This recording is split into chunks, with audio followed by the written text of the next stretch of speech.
Hello, what is up mga ma'am, sir, ma'am? Ako po si Ralph Cifra, isang visual artist from Manila, Philippines. And today we are going to unbox and review the Funjoy 1/9 scale action figure, Batman versus Superman. So here's the box art, super nice box art, silhouette of Batman at the middle, the circular shape at the back with white highlights.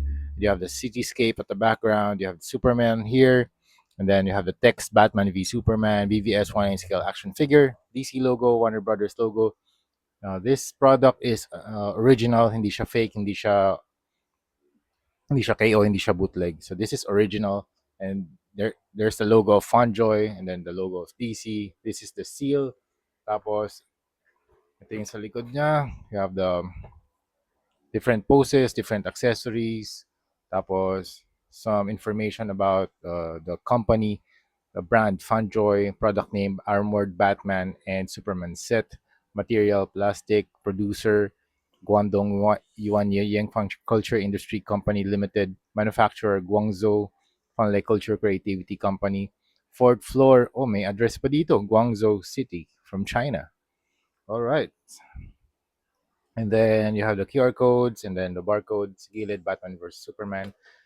Thank you again, Laro Anan, for this very, very cool action figure set. So this is the first two-pack na, na na-receive natin from Fundjoy. Kasi dati mga single pack yung mga ino-offer nila for Batman, for Superman, for Aquaman. Dami pang releases ni Fundjoy. Yan, meron din silang iba't iba pang mga characters. So try to check them out sa Funjoy na I think search nyo lang Funjoy sa Google and then lalabas yung mga iba't iba pang mga characters. Thank you very much, Laro Anan. So if you want to get other characters from Funjoy, punta lang kayo sa Laro Anan. Marami siyang in-offer. Meron siyang ZD Toys, Transformers, Jada. Nandito rin yung mga custom works ko. So you can browse Laro Anan on Facebook. Madaming armors ni Iron Man. And also, if you want Batman, marami din siyang in-offer. Nightmare Batman, Armored Batman, Batfleck, Robert Pattinson. Super nice. So check them out, Laro Anan on Facebook and Shopee. Okay. All right. So here are the figures out of the box. Very cool. So, measure muna natin yung height nila.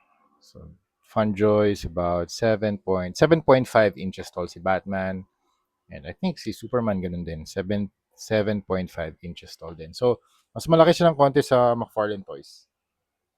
Alright, so start tayo kay Armored Batman. This is the battle damage version of the Armored Batman na nakita natin sa movie. Very nice, and yung color niya hindi siya black.